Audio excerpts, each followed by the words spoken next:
Show starts in 8 minutes. Yum, yum. It's time for a tasty and refreshing snack.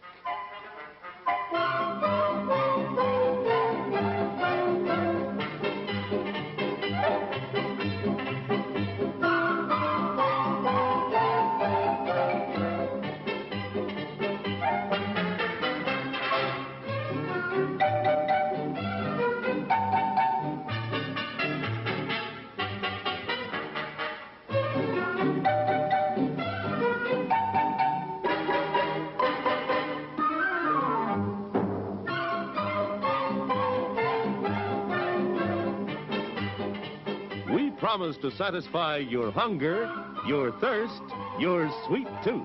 So visit our refreshment center now. Let's go! Show starts in 7 minutes.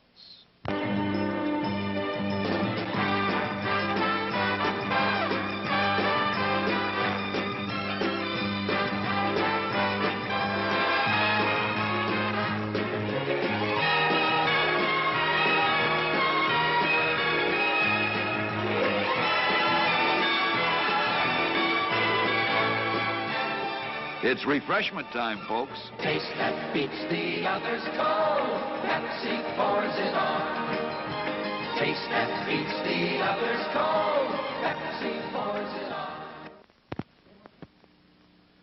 Yum, yum. It's a meal in itself. Our all-meat super dog. Enjoy one now. Show starts in 6 minutes. As everyone knows, rainbows usually have a treasure at the end. Let's follow this one and see if we can find the pot of gold. Ah, there, and I suppose you've come to claim me treasure. Well, we'd like to see the gold first. Faith in there's better than gold in here, me lad. No, just look here, no. Candy, refreshing soft drinks, popcorn, ice cream. Well, that's some treasure, but anyone can buy luscious treats like these at the snack bar. You don't tell me. Do you suppose you could get me a job as a snack bar attendant?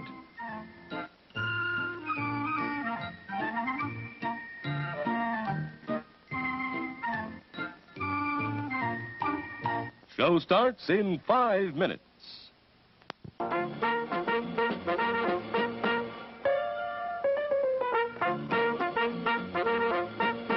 We're happy to have you with us this evening and want you to enjoy every minute of your stay here. And while you relax and stretch, visit our concession where you'll find something to please you. There are ice-cold drinks, delicious sandwiches, ice cream, coffee and snacks, and many other pleasing treats. Our foods are fresh and tasty, our drinks satisfying and refreshing. They're so good. You get more out of life when you go out to a movie. Show starts in 4 minutes. Visit our snack bar and treat yourself to some delicious Castleberry's pit-cooked barbecue sandwiches. Cook the Castleberry way, slowly over open pits of glowing charcoal, then seasoned with a sauce that's zesty, yet delightfully mild to please the entire family. Also at the snack bar, you'll find popcorn and soft drinks and candy and French fries to go with your Castleberry's barbecue sandwiches. There's plenty of time before the movie starts, so visit our snack bar right now for Castleberry's pit-cooked barbecue sandwiches. Still plenty of time to come and be served at the refreshment center before showtime. Show starts in 3 minutes.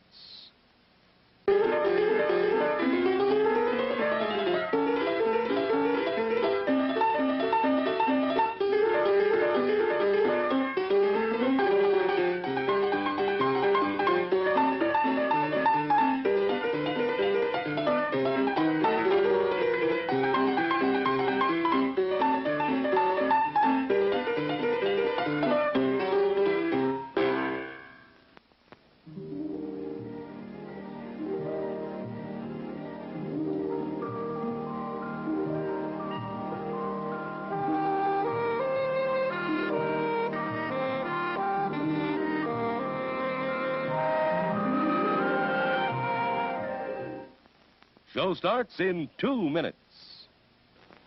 Your attention, please.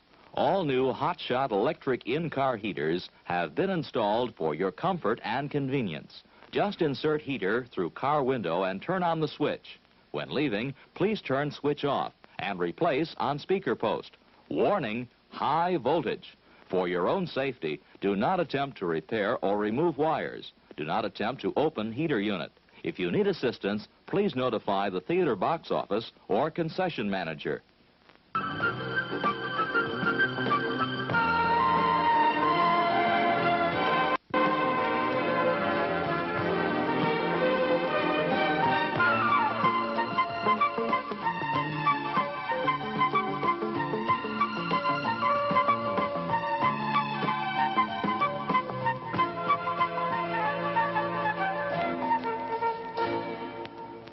Show starts in 1 minute.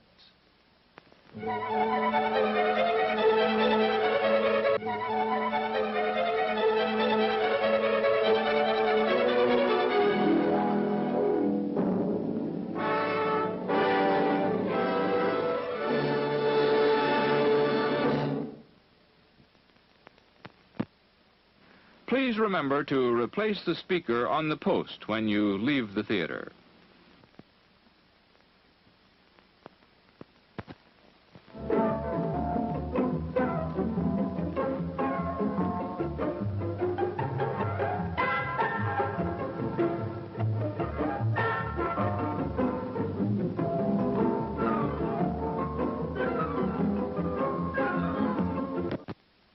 And now, on with the show.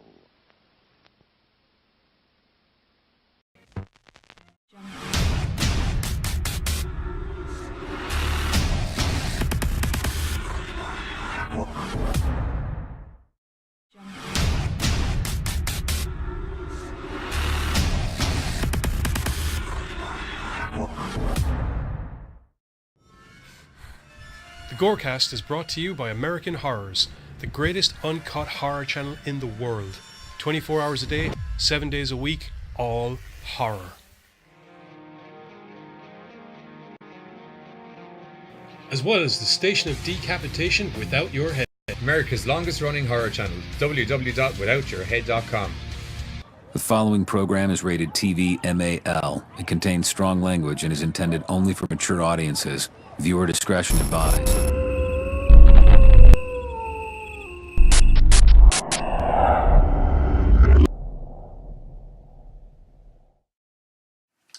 What a weird thing to tell me before we go on air, man. It's worth it. You fucking weirdo. I'm trying to prove a car ramp. Never mind. No. No. You intro now. Hello and welcome to episode 100 of the Gorecast. Truth be told, I didn't think we'd make it to episode 10, but here we are. So yeah, good enough. Your enthusiasm is. A waiver. I didn't think we'd make it to episode 10. This is enthusiastic. This is a good thing. It is. You're a special kind of man, Giz. Thank you. That's just a teensy bit. Anyway, it being episode 100, we thought we'd go mental, and we don't particularly. We're going to freeball it tonight. We're having it. What? No. Do you not like the use of the word freeball? No, I don't like. No, that's all right. I feel like I've said something, but I'm unaware of what I've said now. No, you're good. You're grand. Everything's fine. We ended up getting stuck into Punisher, so we're going to talk about that. And I found out that there was a 7 Deadly Sins movie, and we're definitely going to talk about that because it's très chic. And I thought we might bounce through some of the random shit we've done over the last 2 years. And not a total clip show, because we're not one of those shows, but a partial clip show. We are not NXT after a takeover. NXT. Mask of Satan with cinematography by... I don't need to read that now. That's in the middle of the show. Okay. Stored for future reference. Oh crap, I touched stuff.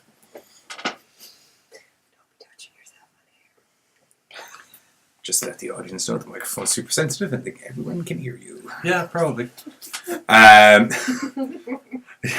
Oh no, there's no probably. I'm telling you because you see these. see these bars here? She said that the bars went moving. So that means people can hear it. Anyway, I can see on your crotch that there's some news that I mentioned earlier in the week. Am I wrong? No, it's on my legs. Tell me, O crotch of wisdom. Here what is do my you crotch. want me to report? This is my crotch. These are my knees. This is my rifle. This is my gun. This is for kill. This is for fun. Yeah. Anyway, Netflix. You debuff me bad sometimes. Hart says we heard her. Oh, we know. I know.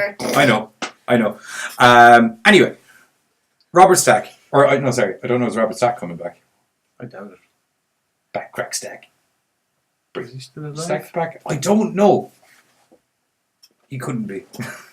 You keep talking. You Google. I love the way you can Google 20 different pages at one time, but you can't open one fucking Facebook post and shit. Yeah, because Facebook is fucking weird and kills my tablet.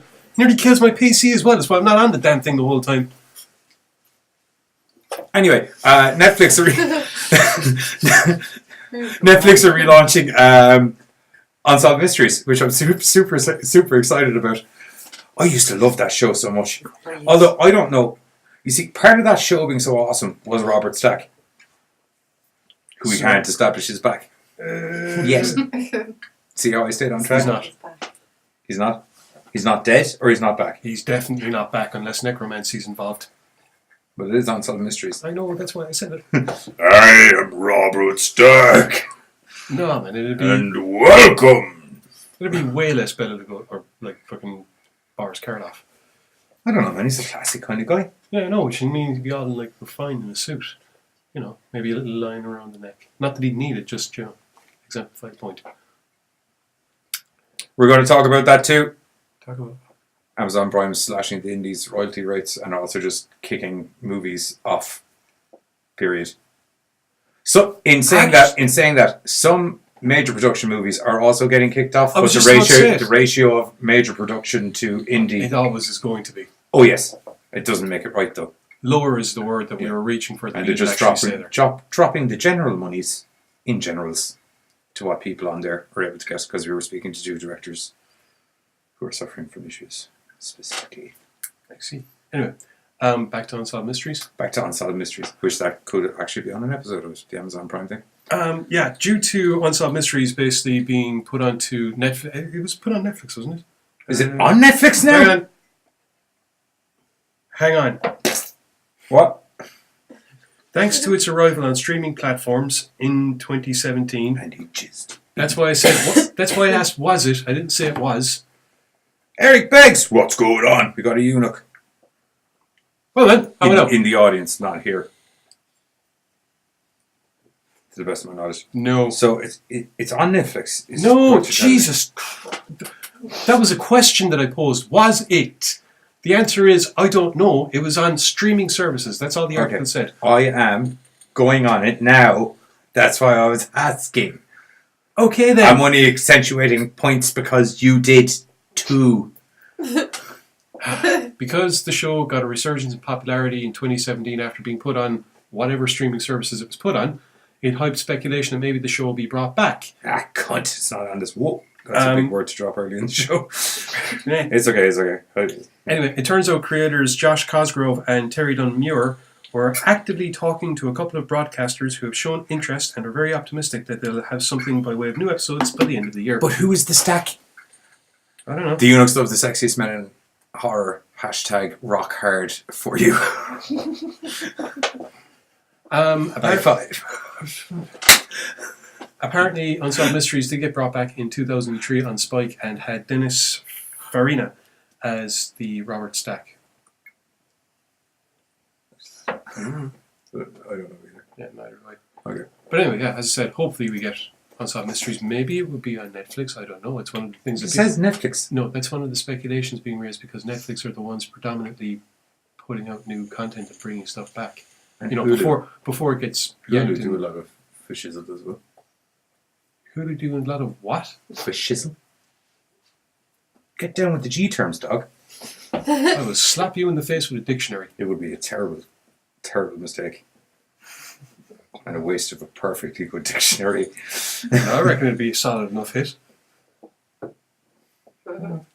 I don't have a dictionary then. Oh, I have. No. If you happen to be on our Twitch page, do we have a dictionary? I have a large book, but it's not a dictionary. No. What book do you have? Death Watch.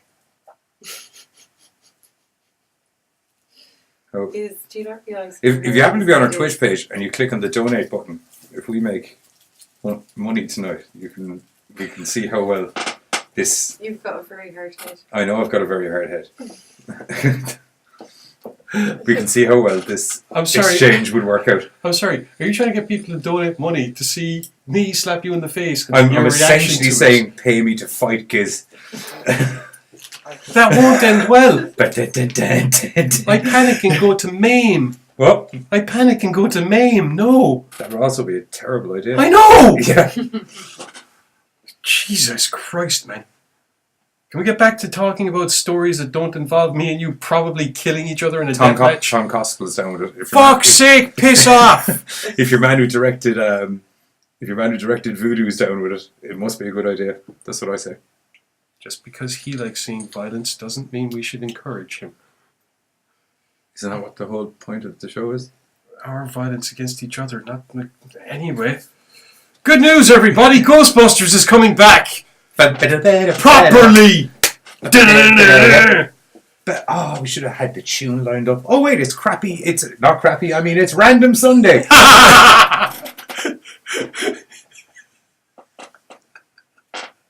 Saved. It's all good. Actually, no. I'll tell you what. I have a better idea. Here's what we'll do. I've got a plan. Don't worry. I got a plan. Okay, you come up with your plan. Yeah.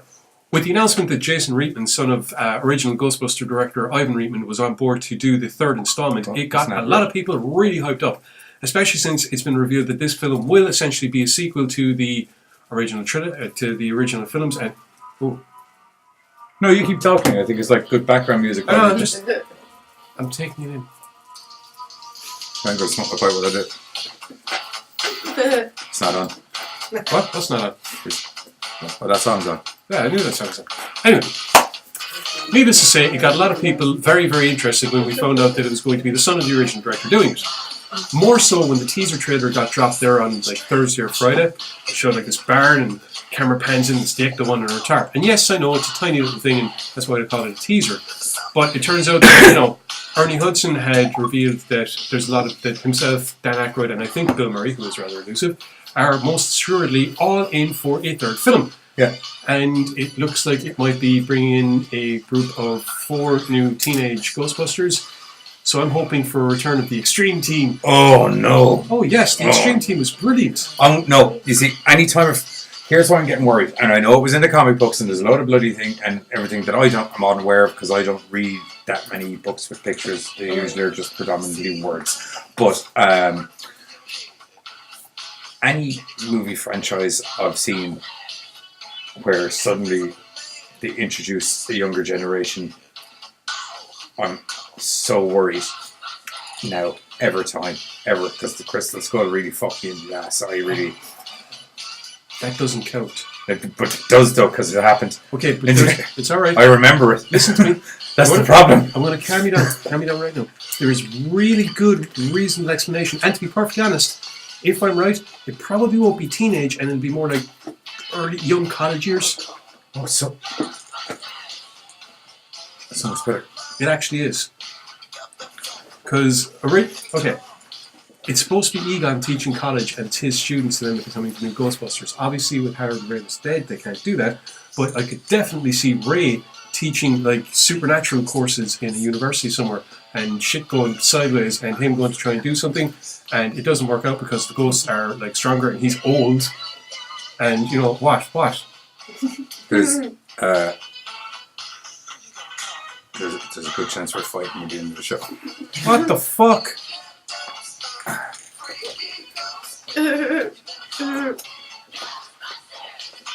What did you start? Eventually reached. Our pathway to doing this is a job. No, we'd be dead. No, I'm not. I'm obviously not going to kill you. But I will try to kill you. I only got you back. This is why I don't get the fights. I'm happy you have self-control. It's essentially, we're not getting into a fight. It's a heated business proposition more than anything else. Starts off with me slapping you in the face with a book. One can only imagine you will retaliate. That's One some can only heavy imagine reading right your there. control is much better than mine. Yeah, I'll just do like the Hulk thing. Just the one. Anyway. I don't know what's going on. Katie McNeil will also donate. We should say hi to our possible donors now while we've taken a break. Hear you. All right. Charlene's in, say hello. Hello. Darren McKenna's in, say hello. Well, mate. Kirkinator's in, say hello. I spiced it up a little bit just for the crack. That's me. That's also Charlene. Burns in, but also in the studio, say hello. Hello. Katie McNeil's in. Hello. And Pam's in the studio and in the show. And in the chat. And in the show. And there's Charlene again. And Hart's here, say hello. Hello. And Hardy Hart. Eric Beggs is here, say hello. Hello. Eunuch. Hardest rocking punk motherfuckers on the punk. Turn the music off, it's not bad. Oh god, yeah. What's this fucking 100 cities, you say, what? Kill it with fire. My phone. PUBG. No! What have I done? My girlfriend. Yeah! George Taylor's in, say hello. Hello. Katie McNeil's in, say hello. Tom Cospel's in, say hello. Hello. I said say hello. I did say hello. Okay, good. And that everyone? Courtney's in as well, say hello. Hello. And Christian's in, say hello. Hello. And that's George again. Whew, okay, that's good. What other newsy bits did we have? Before we fight. But not really. Those were the two most important newsy bits I thought are interesting enough. The new Suspiria film came out, and Dario Argento is none too happy with it apparently. In a recent kind of like Reddit discussion or something like that. You took all the colours away. You took all the inspiration away. You took all of the mood away. What have you done? Kind of, yeah. He feels that it betrayed. He's mad as a bag of spiders. That's probably how.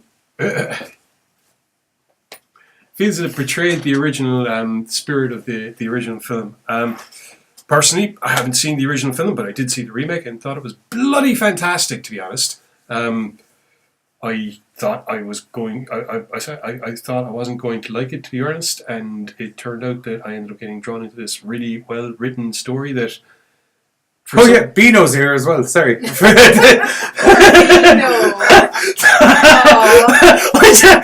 just saw a little Hans message there. Hello, guys.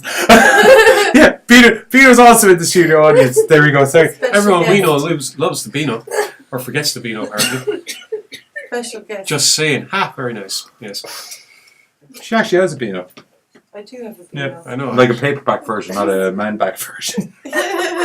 It's an annual. Paperback man version. Man-back. But yeah, anyway, no. Suspiria is good. He's not even going to talk to me for the rest of the show. No, he's just going to keep it in the chat. That's great. Okay, anyway. Oh, new Suspiria film? Yeah. Yeah.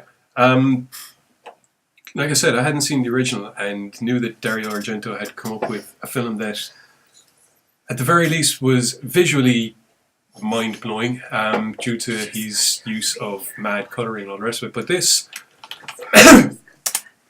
kind of subdued, visually speaking. The emotions, the idea of kind of surprising the audience, I suppose, with the visuals Dario Argento would have originally used, is instead done with different kind of graphical display. The dancing itself is worked in brilliantly, and it's used very well as a way of casting spells, I guess is the best way of putting it. And the entire thing just gels really nicely. And yeah, as a result, I'm kind of sitting there kind of going, well, what was the spirit of the original film, and why do you think it betrayed it, and what are you...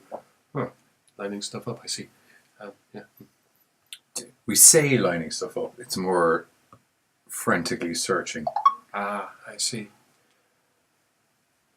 Well, you've given me no input into what episodes or anything you'd like to... I haven't got a smacking clue. You sprung this notion on me 10 minutes before we Yes, came. but you've been there for all of them. But I can remember none of them.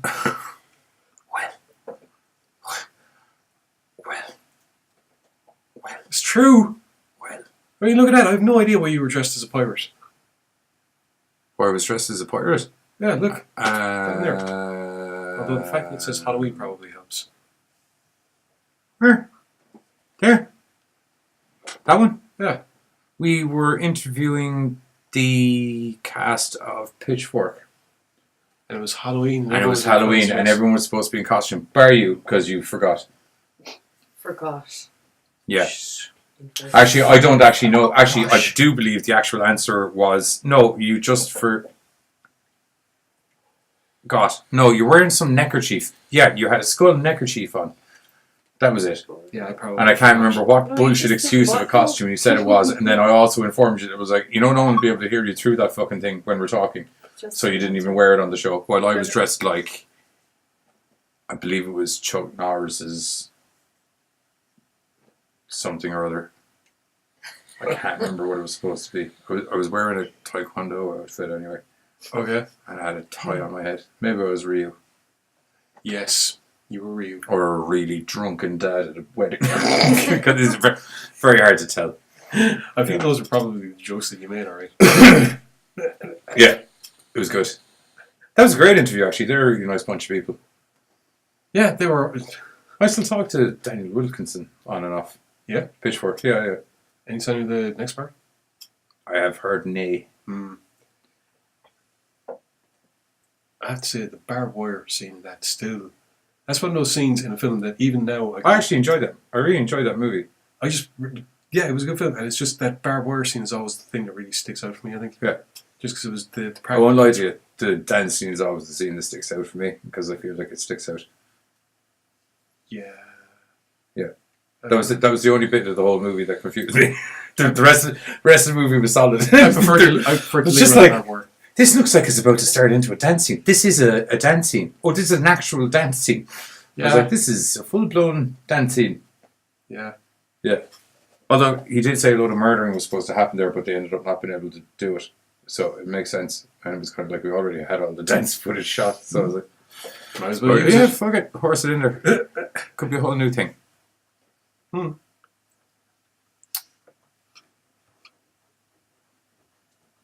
You keep talking about stuff. Okay. I'm just looking for funny promos. Okay, you look for funny promos. I suppose could do a part. For those of you unaware, Netflix... Finish your sentences. I can't figure out what you're trying to do unless you finish your sentences.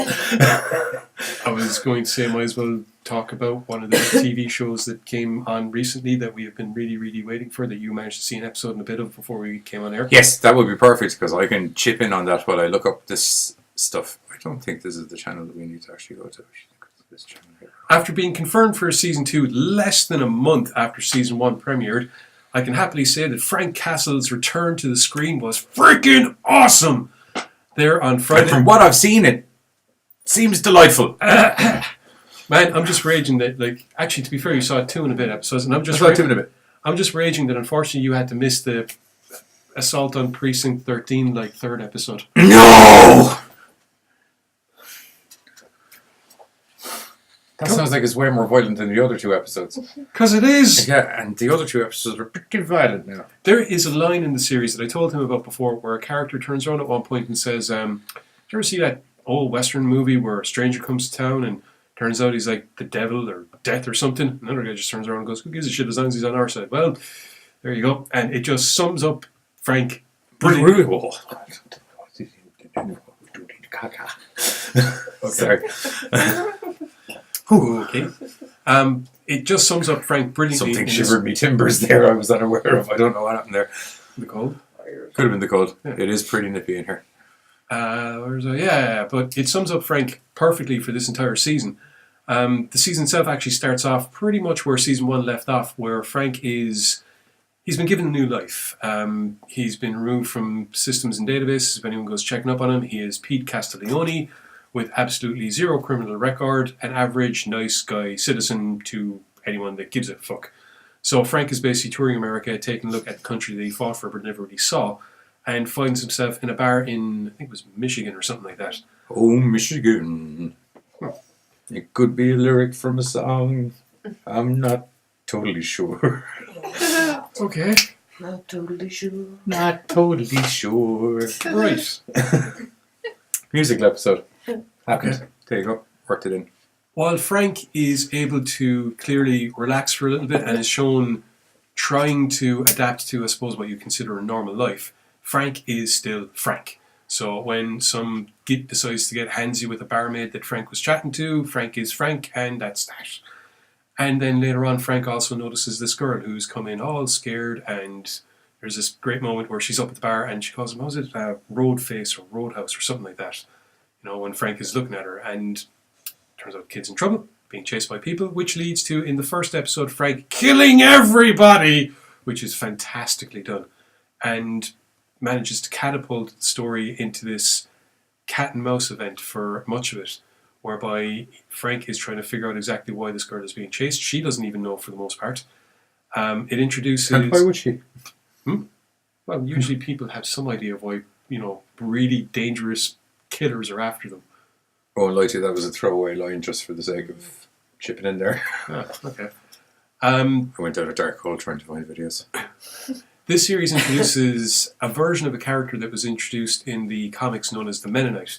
Now, in the comics, the Mennonite was basically he was a member of the Mennonite religion.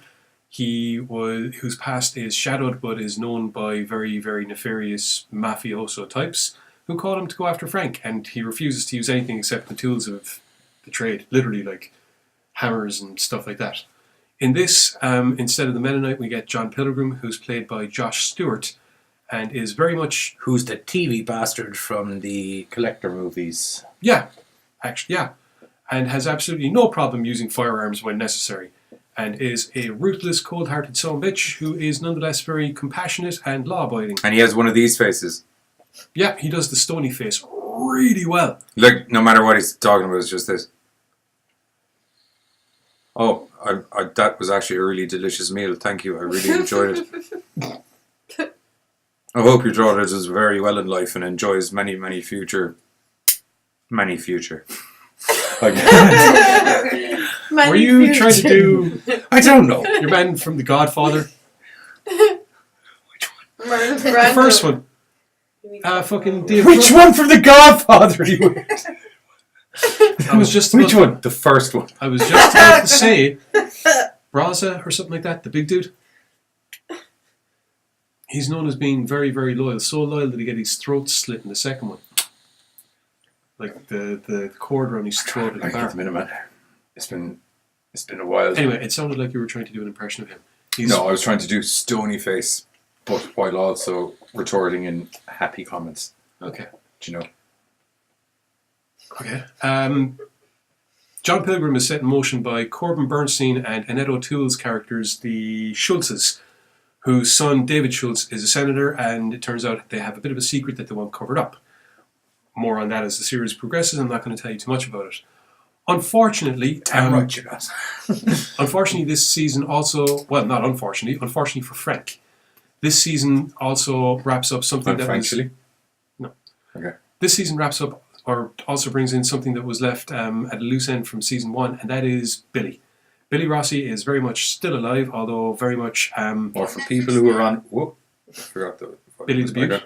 I was going to say, for people who are unaware of what he is in the comic books, he is old slicey face from the end of season 1. Billy. Well, more smashy face than slicey. Jigsaw. Yeah, Jigsaw.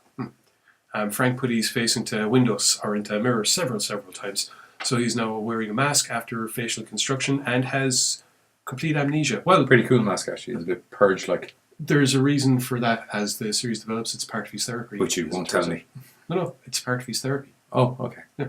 There's a lot of stuff that I won't tell you because I think that it'll be more fun for you to learn. There's other stuff that's, not too bad to reveal. He hasn't seen all of it, so I don't like spoilers. Punisher season 2 won't play on Netflix. Idiots only have season 1. I was watching it on Netflix before we walked in here. It's a Netflix show. Cat, it's on. It's up there. I don't know why. Really. I feel your Netflix is broken. Maybe check to see if you're only. There's a thing that says play season 2. But anyway, like I said, unfortunately for Frank, Billy is still alive, and that ends up... And cuckoo. And, yeah, he's got kind of a fractured memory. He remembers some And a stuff. fractured face. Yeah. Well, a stitched up face, kind of. Yes. It's not quite... To be honest, it's not quite as bad as it could have been. We've seen a rendition of... I'm sure that's what the doctor said to him as well. Well, that's not as bad as it could have been. In Punisher Warzone, we had a rendition... Oh, yeah, he was like... And that's more or less the way Jigsaw kind of because his visually... face was all rightly fucked up. Yeah, pretty much. That's why it was called Jigsaw. Welcome to the Punisher. Exactly. As I said, Billy's memory is just as shredded as his face is supposed to have been. Mm-hmm. And while he does remember certain bits and pieces, he remembers Curtis, he remembers Frank, he remembers the fact that he was in the military, his memory comes back in drips and drabs, and he has no recollection of how he got his face, and more importantly, there is no official mention of it due to the agreement that was set up with Homeland Security Agent Madani and Frank and everyone else that didn't want a whole entire shitstorm landing on their faces by the end of season 1.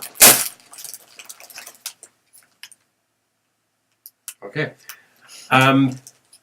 Billy eventually gets out of the hospital because it's inevitable, which forces Madani to bring Frank back to New York while still in the midst of having, you know, this girl that he rescued in tow and being chased by John Pilgrim No, we don't need and his hats. bunch of trained killers. Yes, we don't need hats. No hats. We get the cake. You'll hear this very secret quote. Get the cake. Actually, it will be a very secret code. It should be... Oh, mine isn't working. Giz. She won't get that joke. Sorry, children. No, the code that Giz wanted to use for you to It's a get the Dudley cake. Boys joke. Oh. Can I get that for you? Dudley Boys, yeah. Okay. I'll have not like them. This season gives an interesting opportunity for character development for Frank as Amy, the young girl that he rescued, manages to fill in for kind of like a surrogate version of his own daughter. Even at times having him, forcing him to think about his daughter and where she could be in life.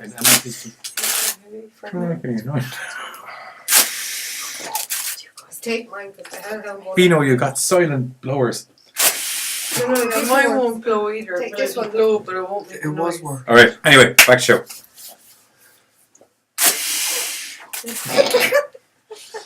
I quit. Okay. Over the 13 episodes, like I said, we do get some fairly good character development for Frank. But for the most part, with all of the character construction being done in season 1, this season manages to work at a much faster pace than even the first season, which is still, to this day, the most watchable, I think, of the Netflix Marvel shows.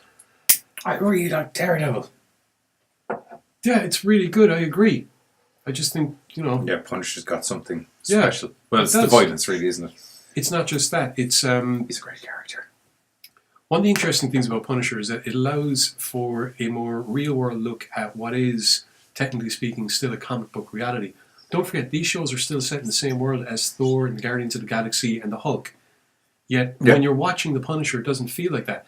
When you're watching Daredevil, you still do get that sense because he has abilities himself. Yeah. Because he's mainly going up against the Hand, and who also have the whole resurrection bit. Yeah. With Frank, with the Punisher series... He's just a dude, some criminals, and some guns.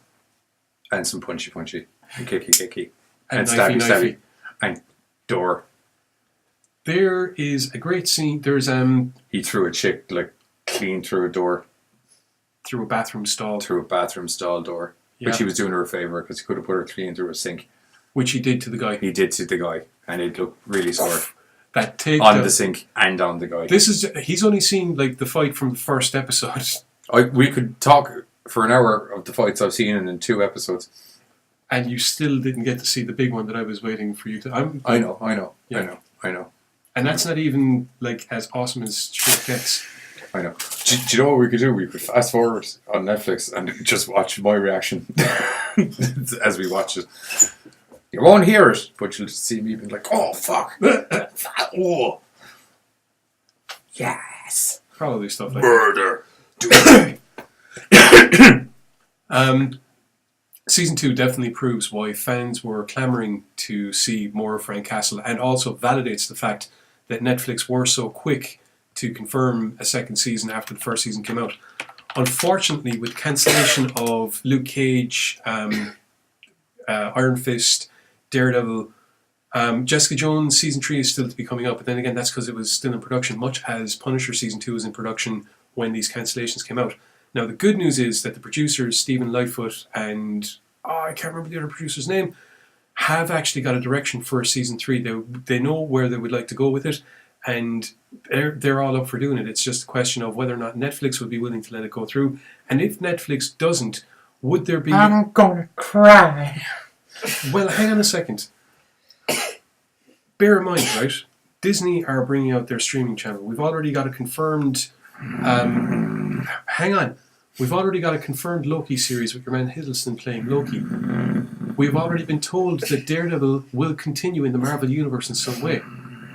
Why not just shift all of these fantastic shows over to that streaming station? Because I hate that fucking mouse. That's all he represents. Okay. He owns the world. Mickey? Mouse owns the world? Through various different conglomerations. Did I miss something? Yeah, you apparently did. Through various different conglomerations and buys, all the major media outlets that do the movies and the entertainment, like comics and stuff that we are really into, is owned by Disney. Yeah, but they don't own the fucking world. They practically do. They've got Fox, they've got fucking Marvel. They're on their way to buying a bunch of other stuff. They have their own streaming station coming out because they've got so much content. There's no point in renting it out to Netflix anymore. I suppose at least when people go, if you ask me if I watch Disney, I can technically say yes, no. You could for the last decade and a half. I don't watch Disney. You do. What? Marvel films. Are they all Disney? Yes, for the last decade and a half. Why do you think they were good? Oh, I watched Disney, so evidently.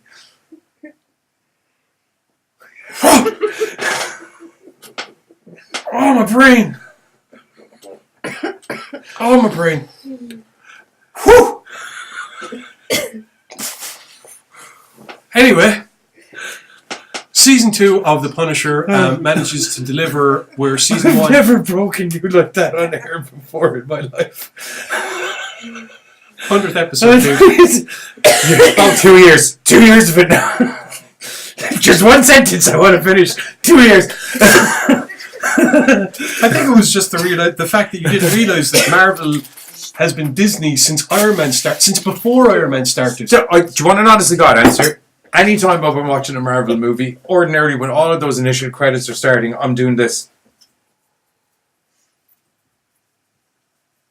Play with your fingers? Make them all shape. Oh, movie's on. Awesome. It doesn't say it at the start. When does it say it? At the end, when it says that Marvel is a subsidiary of Disney. Yeah, and it's also stated in all the reports that were ever made about the buying of Marvel by Disney. Just recant right now. How many of those Marvel movies did you have to remind me to go to the end because there was a scene? Because I never did. They're in all of them. I know, and you've it's had the to whole thing of them. Every movie you've had to be like, did you see the scene at the end? At the end of the movie? No, after the credits. Okay. Okay. Look, anyway, the point is, Disney have a streaming site. They've already got one Marvel show that's definite. Yeah. I don't see any reason why they wouldn't take on board a show as successful as The Punisher has been, because while there have been no numbers... I can tell you why. No, I don't know why. Okay. Because while there have been no numbers out... You got like 3 more words into the sentences. I was saying my words, and those 3 more words rendered what I was going to say completely useless. I only got 4 more words into my sentence that time.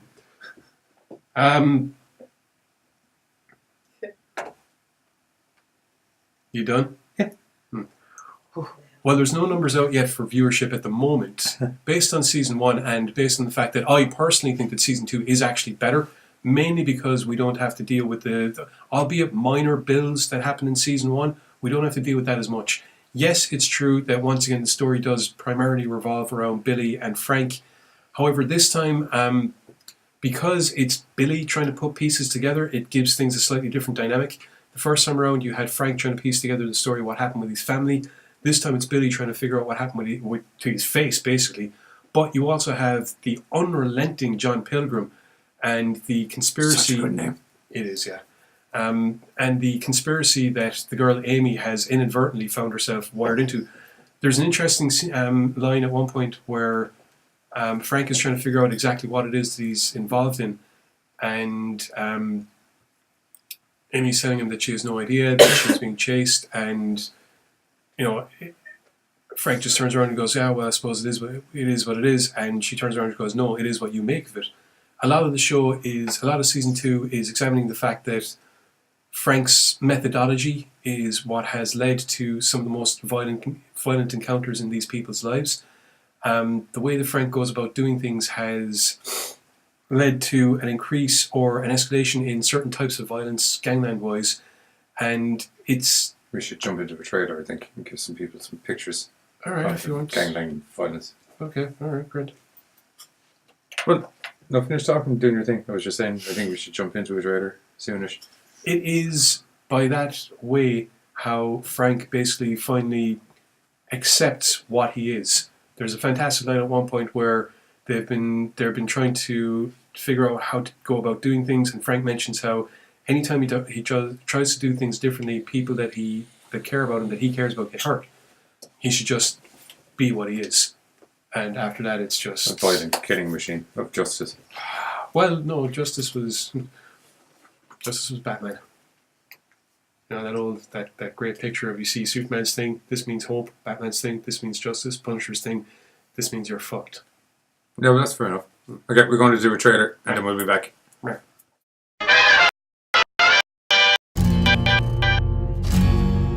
Why did you help me in the bar that night? What was I supposed to do? I had to get involved. It is what it is, I guess. You know, it's almost like you were happy for the excuse. Who are those people? I don't know. I think you're hiding something. They killed everybody that I've ever cared about. How do you think that feels? Trust me, I know. A friend of mine betrayed me.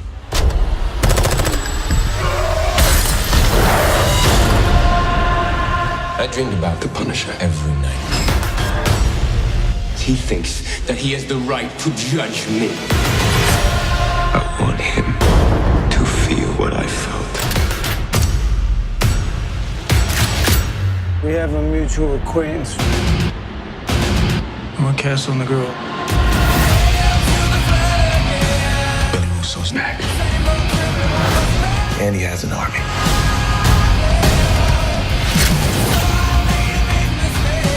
Frank, people are gonna die. I'm gonna end it. What if Billy kills you? I'm not the one who dies, kid. I'm the one who does the killing.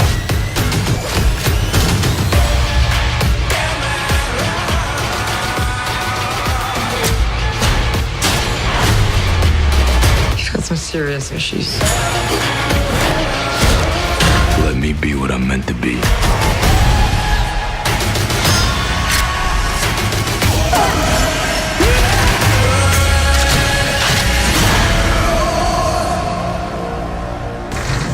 Go get something to eat. I'll need some money.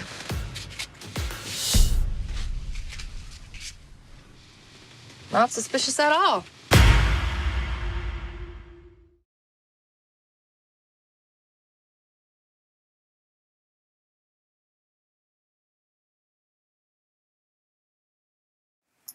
And we're back.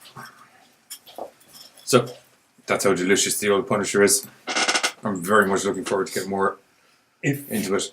I got stuck editing and stuff, and I had comps this week and things. The good thing about season 2 is, even when they were going into it, Stephen Lightheart even stated that while you always hope that you can get more stories, you always have to be prepared to just be willing to give this season as much as you can. Don't hold stuff back because you think there might be another season. So as a result, the ending of Punisher season 2... Code word for it. Let's get crazy. Well, I was going to say the ending of season 2 leaves things in a good place. Both should Disney decide to take the series up and do a season 3, and for the sake of actually just being able to put Josh Berlanti as Frank Castle, as the Punisher, into anything now. His character, by the time season 2 is finished, the character there's a status quo that's been kind of established. Yeah. And you could definitely see, like, as I said, season 3 of Jessica Jones is still to come out on Netflix. But with the statement that, I thought that wasn't. No, that's still. Okay. Punisher and Jessica Jones officially have not been cancelled. Oh, okay. I thought Jessica Jones was. No, because there's still a season 3 to be coming out. Now, it's even, like, it's just theorizing that Punisher will get cancelled because that's what happened to the other ones. It would make sense. Especially if I'm right and it's because all the stuff is being transferred over or is being held onto because Marvel intends on releasing more on the streaming station on the Disney one.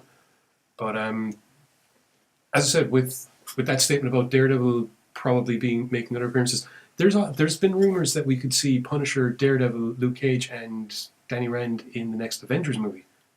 That'd be good. It could be. They're going to get different people, though, are they? No. How could they? Well, they change. Oh yeah, sorry, that's DC. Exactly. Yeah, I was like, sure they changed Flash, and then I was like, that's nothing to do with the Avengers. That's a completely different continuity altogether. Yeah, I like when I like that with that whole Marvel universe, and I'm very interested to see that happen because I've been waiting for it to happen. Notifications are still on. Evidently, quiet you. Yeah, that'd be pretty cool. What do you want to do next? You discussed something about playing stuff that people didn't get the chance to see before. Oh, well, no, I was going to do that when we were doing our walk down memory lane. Oh. Bit. Yeah, that's what we'll do next. What else could we do? I saw the 7 Deadly Sins movie. What was that like? Yeah. What was that like? It was actually really, really good, and I was really happy because initially what happened, it's an anime series that's on Netflix, but it was also a really good manga comic as well. And it's mental. And it's got like a little dude who's a demon. But he's a good guy. Well, he used to be a bad guy, but then he was like, this bad guy shit's bollocks, I'm going to be a good guy instead. And then he's a good guy.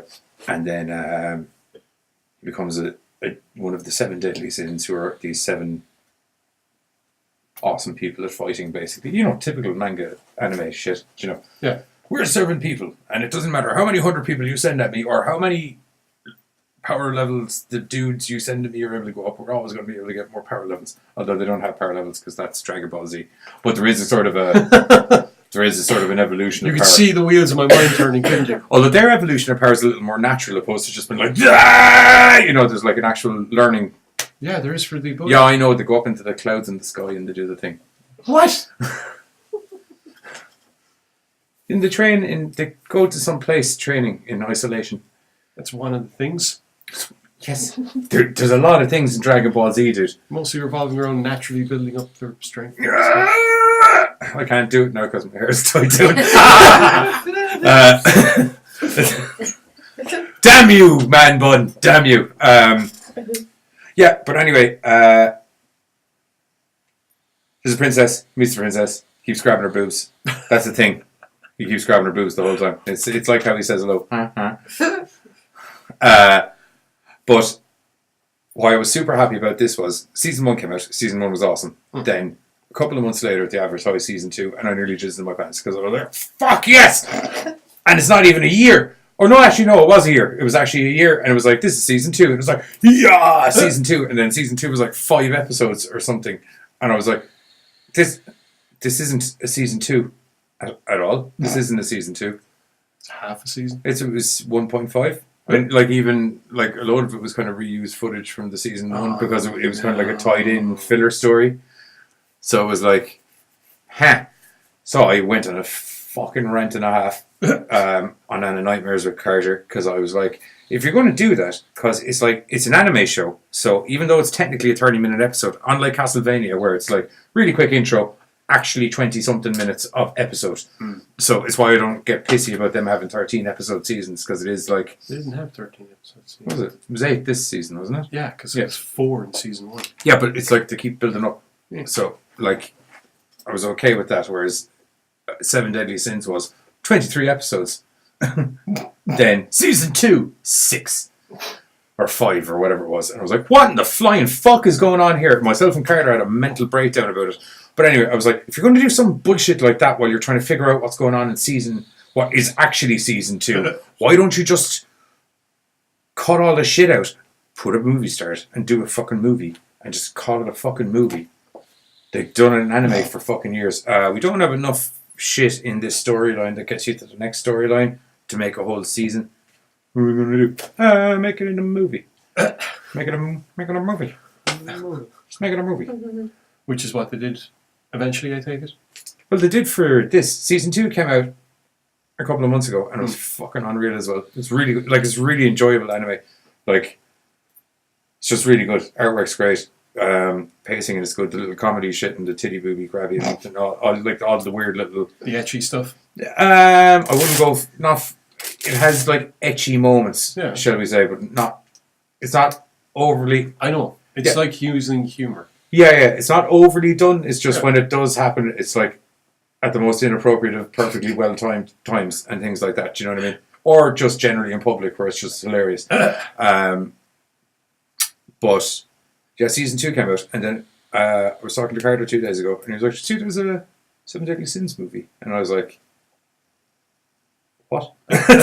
He's like, "Yeah, there's like a movie, like not just like a hour 20 movie. It's like 1 hour 45 minutes long. It's longer than their second season." No, it's not. Second season's 23 episodes. I thought you said it was only 5 episodes. Oh yeah, sorry. That was the weird thing, because season 2 came out and it was season 2.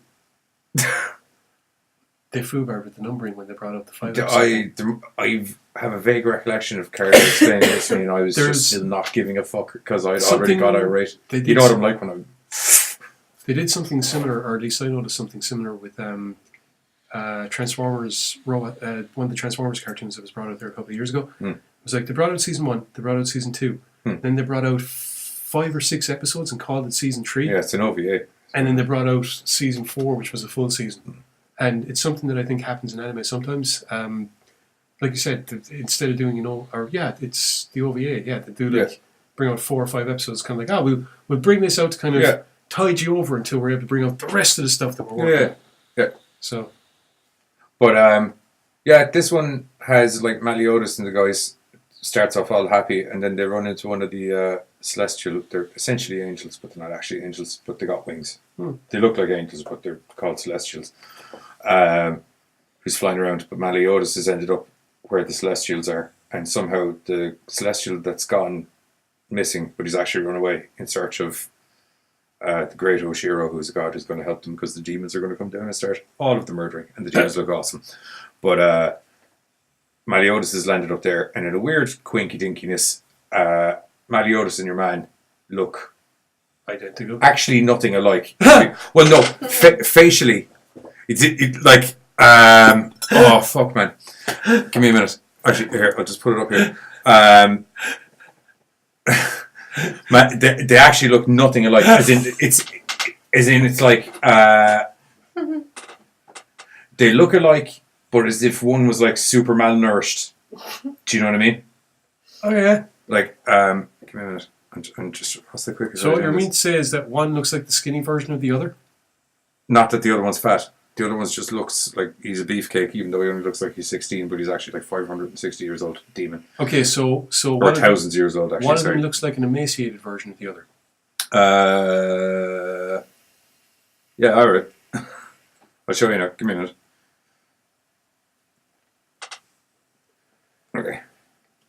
We're going near the end. Toy.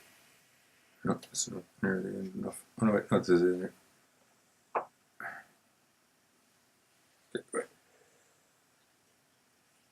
Okay, so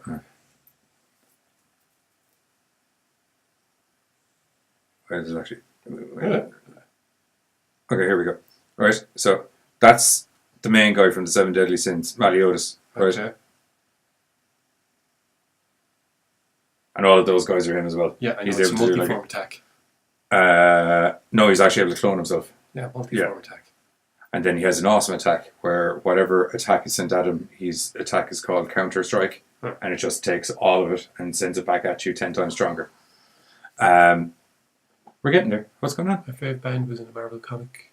Kiss. My favourite band, Kiss, was in a Marvel comic. Yeah, what's Kiss comic?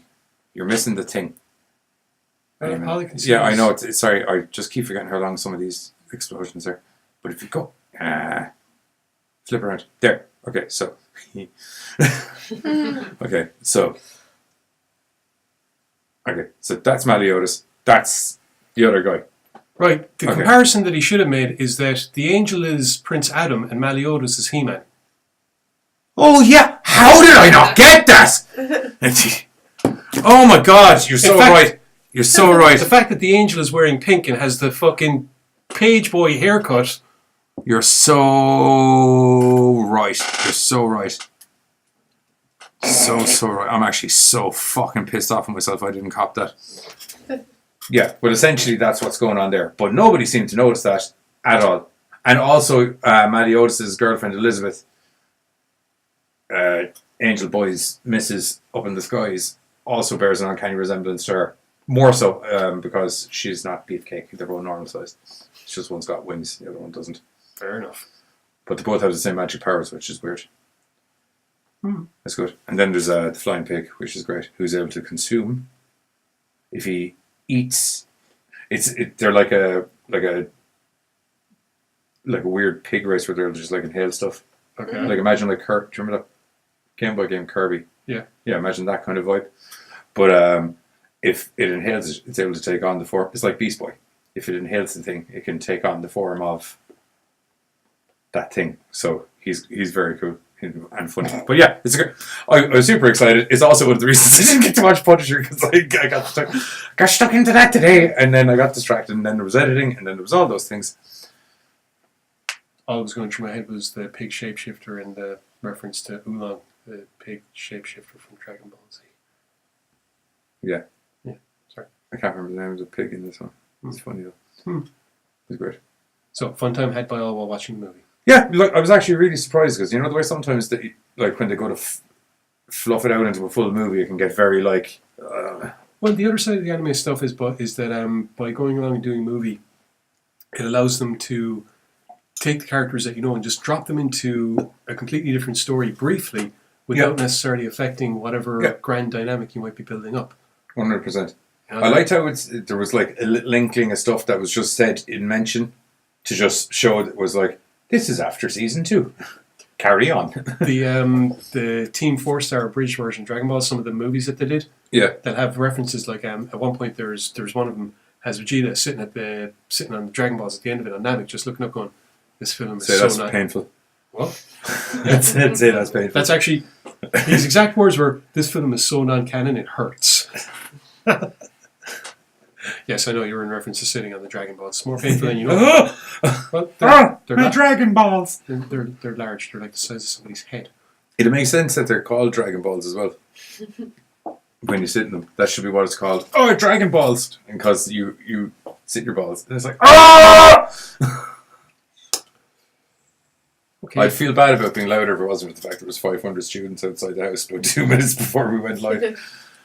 Yeah, we singing us a song. Yeah, we thought we could time it well, and it would sound like they were celebrating. We don't know what song it was. We don't know what song it was. It may have been a ritualistic chant, actually, to be perfectly honest. Okay. Roll on season 3. Praying for your souls. 7 Deadly Sins. Or Punisher. I was thinking Gorecast actually, because I would have assumed otherwise the people would have congregated outside of the 7 Deadly Sins producer's house and done the Sometimes. Why are you warming me? Sometimes people get the wrong address places. Just wait, you're not Kevin Smith. No, I'm not Kevin Smith. Let's go, guys.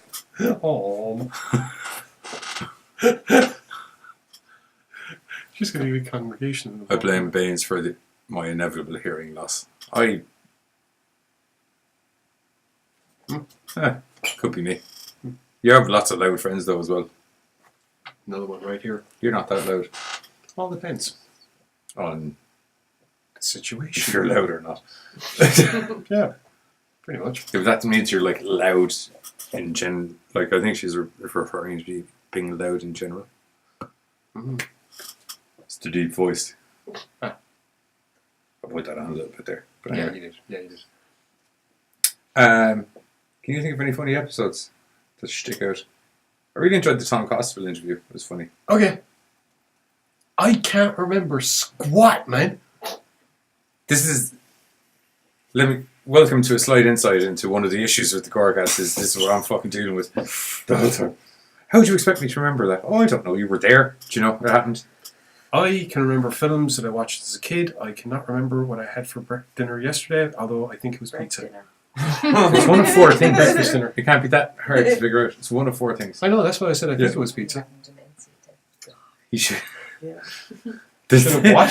Probably having dementia tested. How about you don't? That's what we do. That's how I get locked up.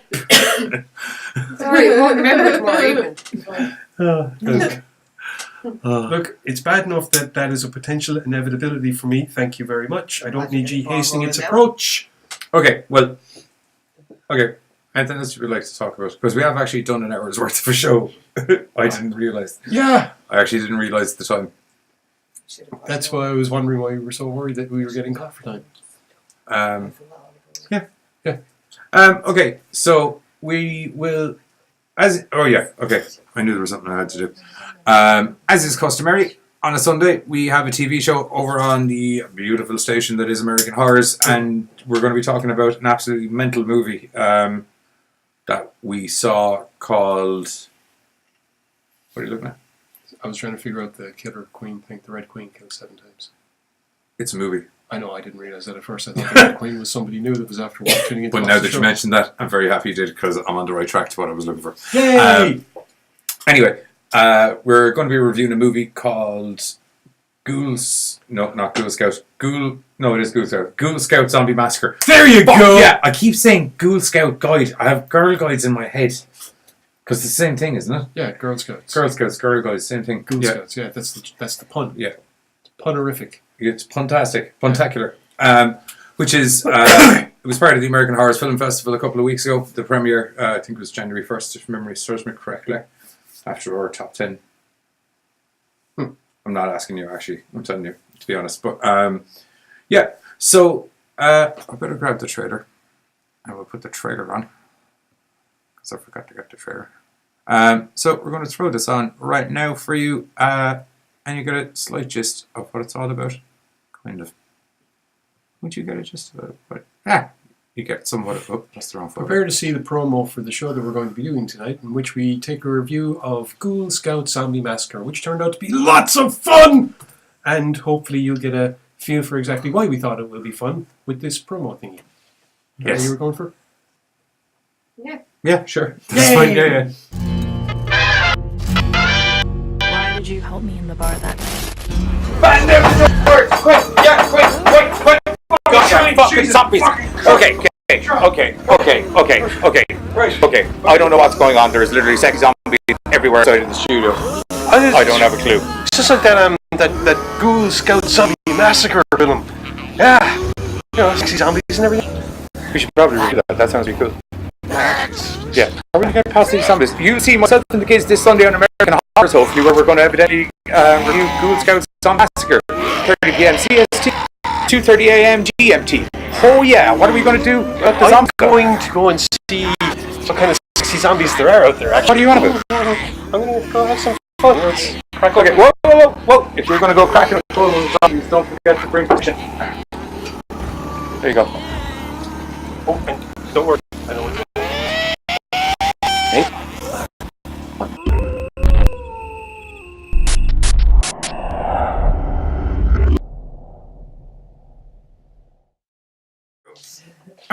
So, that is going to be on around 8:30 p.m. CST in the Americas, or 8:30, 9 o'clock kind of time.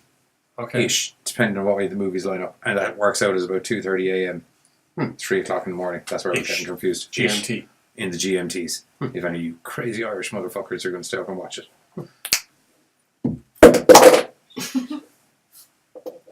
My Dragon Balls.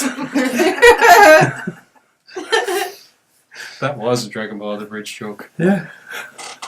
I think my Dragon Balls.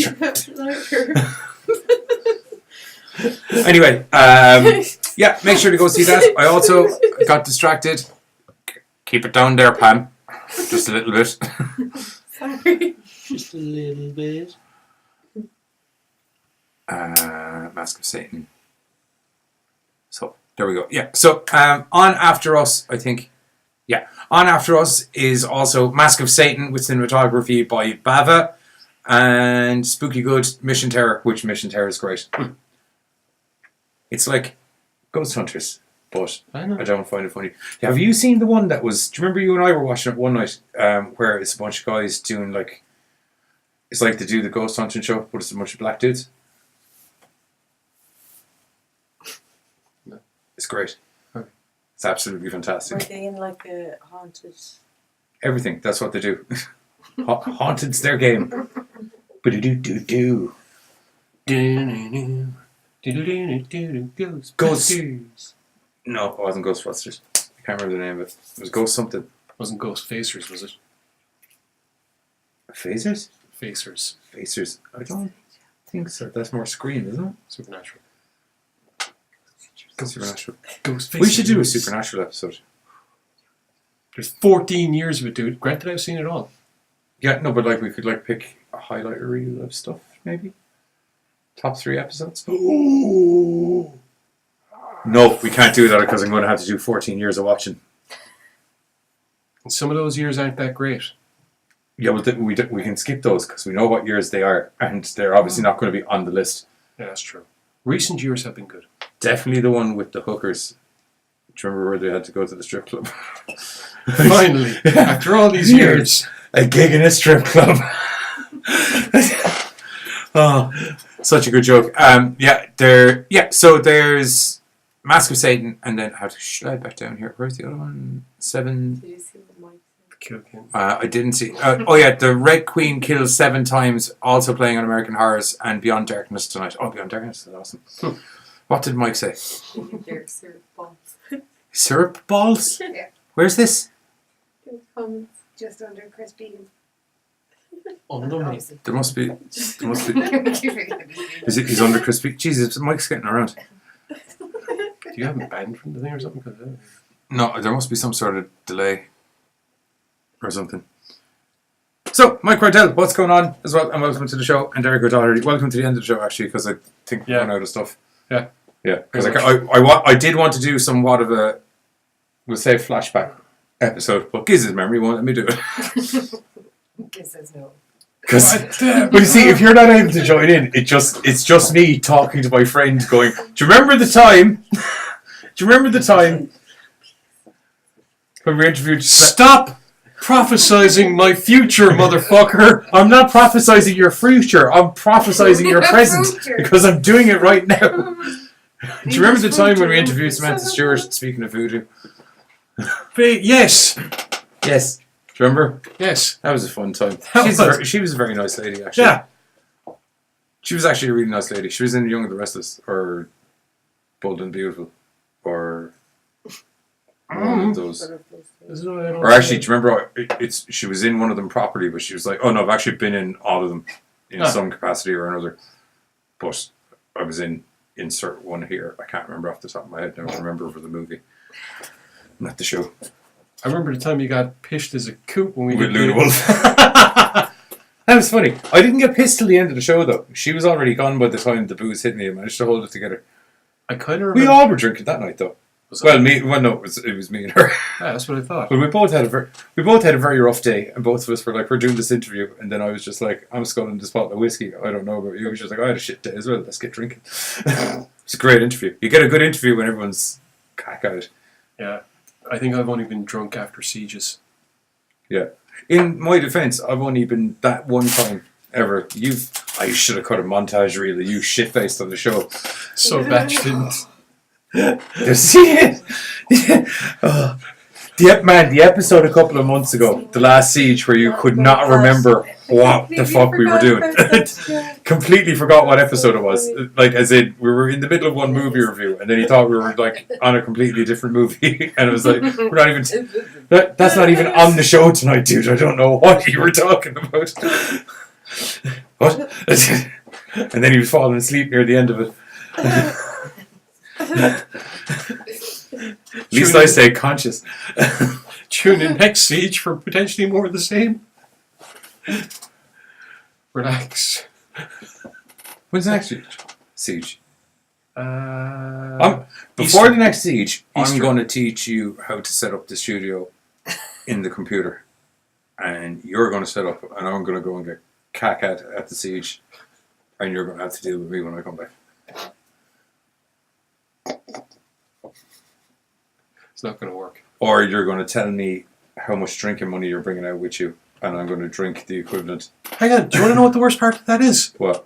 I didn't drink that much of my own money. Robert kept buying me booze and shoving it, well, I can't say he was shoving it down my throat, but every time I walked away from the fucking table, I came back and there was another drink for me. And I just had to drink them. Peer pressure, man. Fucking peer pressure. It wasn't peer pressure. Rob just laid them there, and he was just like, he'll drink that. He wasn't wrong. I know he wasn't wrong. Was that the time of the Jägermeister booth? I have no idea, because I was here working. Yeah. No, that was the time you had Jesus filling for me. Oh, no, that was the Easter Sunday. Yeah. Yeah, that was fun. That was a very hard, like, not hard in a bad way, but it's like, he's so wired, like so wired all the time. Like, he's literally like that 24/7, just wired, and it's brilliant. I love that man to bits, but man, it was so hard to keep. Like, you think I'm bad, man? It was like, and he's got like a childlike fascination when there's stuff that he hasn't seen before. Like, he hadn't seen The Exorcism, and he was like, "Fuck off, really?" And I'm like, "No, really, yeah, this is what happens in the movie." And then I think I was asking him how he'd exorcise demons. It's very interesting. Sure, how would I know? Well, you're the Son of God. Oh yeah. Oh man, yeah, that was funny. That's how much we care about the Gorecast. We actually got Jesus Christ here on Easter Sunday. He was barely out of a rock. Fucking 12 hours. Barely out of a rock. First stop was here. First stop was here. And then upstairs for sleepy time. Yeah. We had Damon Rickard on. That was fun. He's a great man.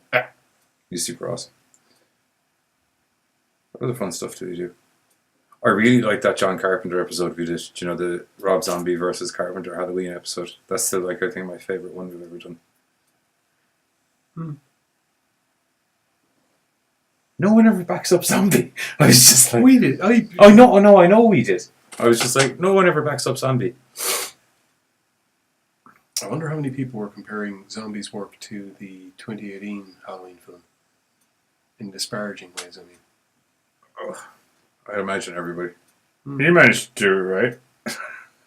He managed to do it right. He just redid the thing with a bit of a new element here and there.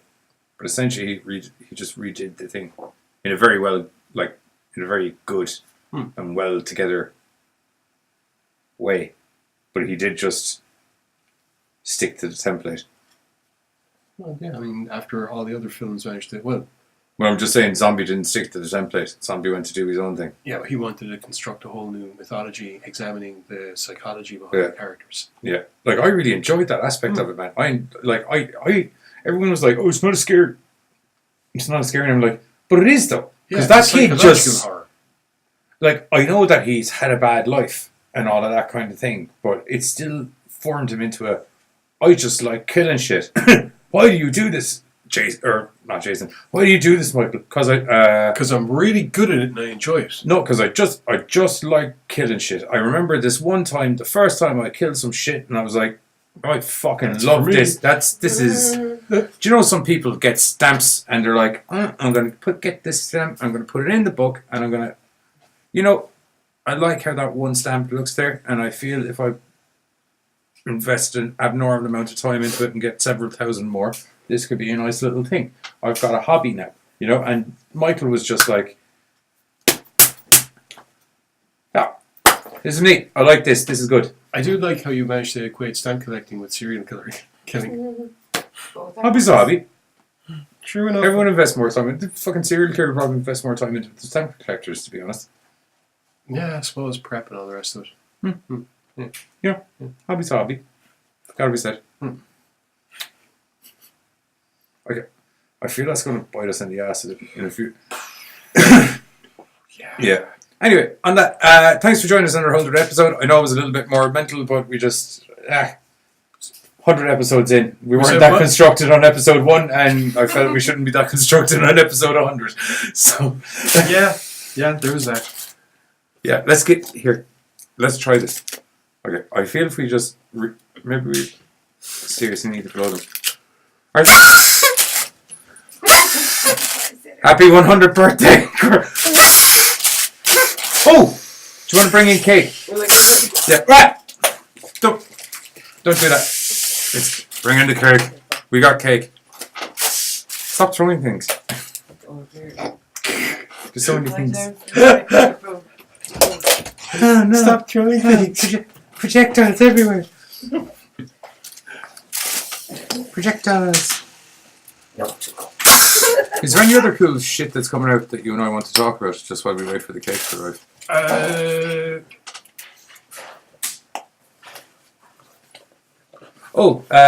I know that movie we were reviewing a couple of weeks ago, Cherokee Creek, has got released in European iTunes or Irish iTunes. Is it? Yeah. Cool. So make sure to go download that because that's a hell of a hoot night. Actually, I'll grab that trailer. We'll throw that on. Why are you? I am on that because that's where the trailers come from. Okay. That's just where. I know. Okay. Yeah. That was like a birds and the bees conversation in relation to video production. This is where the trailers come from. A mammy trailer and a daddy trailer go to an HR department. Dinner is what I was going to say. And after many hours of romance, a trailer is born.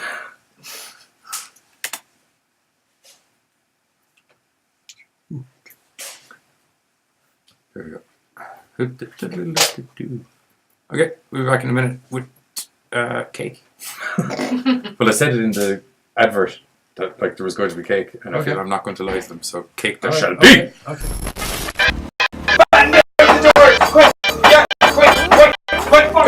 Fucking zombies. Okay. So this spot is actually the first spot that they ever saw a Bigfoot in North America back in like the 1800s, I think. He's out there.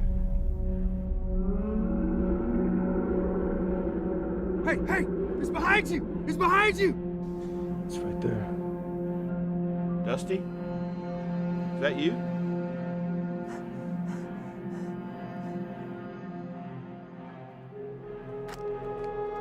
Who's out there?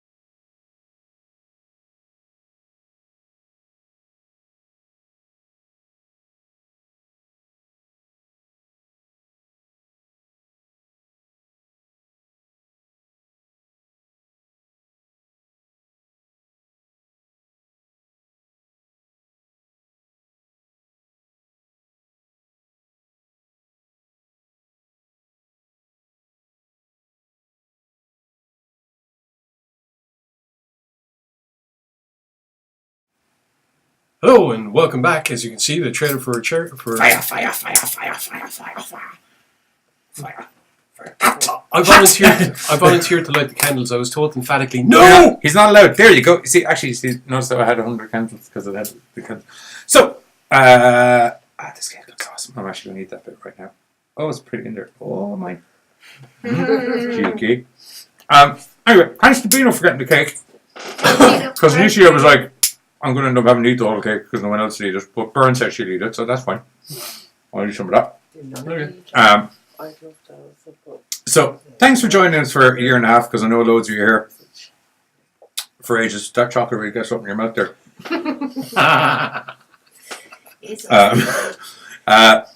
Yeah, it's been 2 years of good fun. I didn't know it was 2 years. We never did like our actual like birthday from episode 1. You know, as in like this is exactly a year. I've been doing a radio show for like 4 years and not once have I thought of actually doing that. Yes, well, this would be kind of redundant on a radio show because no one can see it. Says the guy that tried to put a face on the radio the other day. Yes, but people can see that because there's video. Remember? Anyway. Because it also goes live. It's a radio show. Blow out the candles. Okay. Wait. Yeah. Wait. There's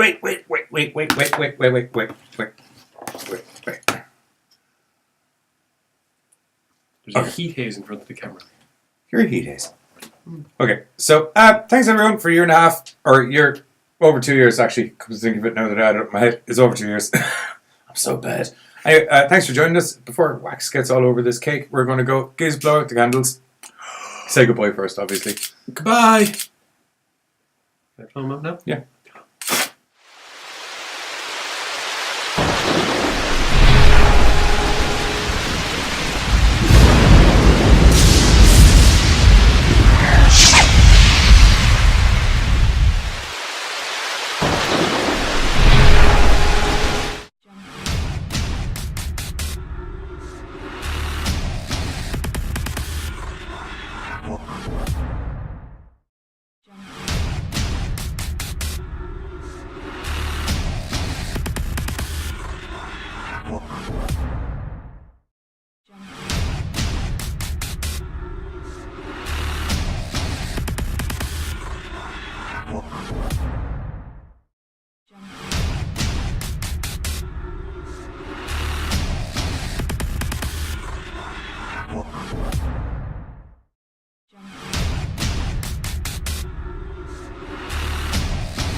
What?